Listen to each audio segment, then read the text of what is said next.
decided to take the line, the relational quality of spirit and life. And we'll be breaking this open even more in the course of this 6 weeks together. There are so many taglines that could have gone with affluence. But why would I choose relational quality of spirit and life? There's a couple reasons. The main reason is that it just came to me intuitively, unknown to me, because it will be an adventure for me like it is for you in a new experience of these things. But two of the reasons I could cite are, first, Lent, and even though this isn't the traditional Lent, it was always a very relational experience for me when I was in the monastery. Out of all the seasons, this one had a heightened way. It felt like Jesus was with me in my life, and I was with this part of Jesus's life. There was a real intimacy of relationship there. The second reason is that affluence, in its definition of flowing, you got that from yesterday's meditation, it's completely relational. Flowing in, flowing out, flowing within, flowing for. Flowing itself is relational by nature, at least in the way we're experiencing life as human beings. What it means to be in the flow of spirit outside of this body, it probably means something really different. But we're in this body right now, and we're doing this meditation in these bodies, and that sets it up as incredibly relational. So I was reflecting on this, and there are ways that there is an implicit impact to understanding that spirit and life have a relational quality, and that relational quality in its wholeness is affluent. There are some implicit things there that are worthy of addressing a little bit. And to do that, I want to focus on two inspired texts. The first is the book of John, chapter 1, and the second, which will not surprise you if you've been with me for a while, is one of the Radiance Sutras, a Tibetan Tantric Buddhist text. So let me read to you this lovely inspirational utterance that attenuates our theme today. In the beginning was the Word, and the Word was with God, and the Word was God. All things were made by this Word, and without this Word, not anything was made. In this Word was life, and the life was the light of creation. Well, that could be the whole series, talking about the relational quality that's just there in those two sentences, right? Because you've got the Word influencing time, and the Word being in time but not of time, and the Word also being timeless, all sorts of nuanced relationships there, and that all things are created by this Word, and there isn't anything that's not created by the Word, and that this actual Word isn't the source of life, but is life, and that this life is light, and this light is of the creation. Right? And let me read this Radiance Sutra. Now, this is a relational text because it is a conversation between, in some terms, Shiva and Shakti. You've got power and consciousness are conversing, Shiva and Shakti. And this is Shakti speaking. I have been listening to the hymns of creation, enchanted by the verses, yet still I am curious. What is this delight-filled universe into which we find ourselves born? What is this mysterious awareness shimmering everywhere within it? I have been listening to the love songs of form longing for formless. What are these energies undulating through our bodies, pulsing us into action? And this matter out of which our forms are made, what are these dancing particles of condensed radiance? Let me read John again.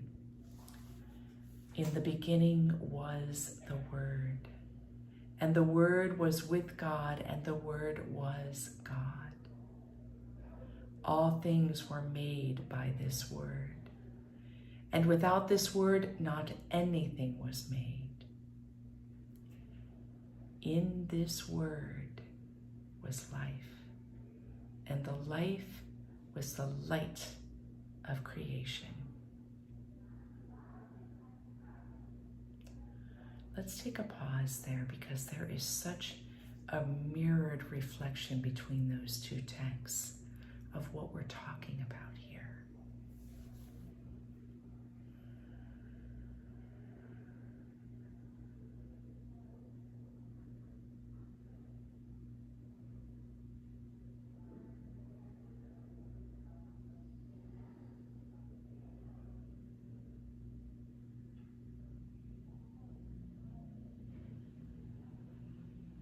Can you see implicitly, if not explicitly, the way affluence is wholly relational?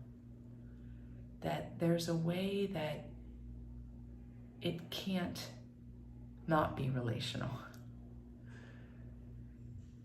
And just like these passages, the Word, everything's in the Word. There's a relationship with the Word that is set apart and immanent, and nothing that exists is not the Word. And the same with the Radiance Sutras. It's saying the same thing, that there's this essential energy that here it's referring in some ways to be light, condensed particles of radiance. When asking what the universe is, we find the answer in John. And when John is speaking, we find the articulation even more juicy in the sutras.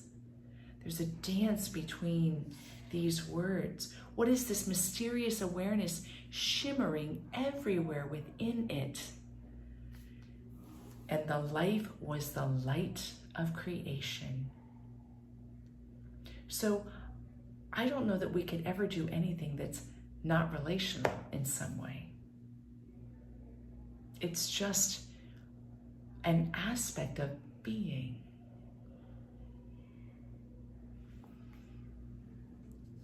Even, what's coming to mind is a Simon and Garfunkel song, I Am a Rock, I Am an Island.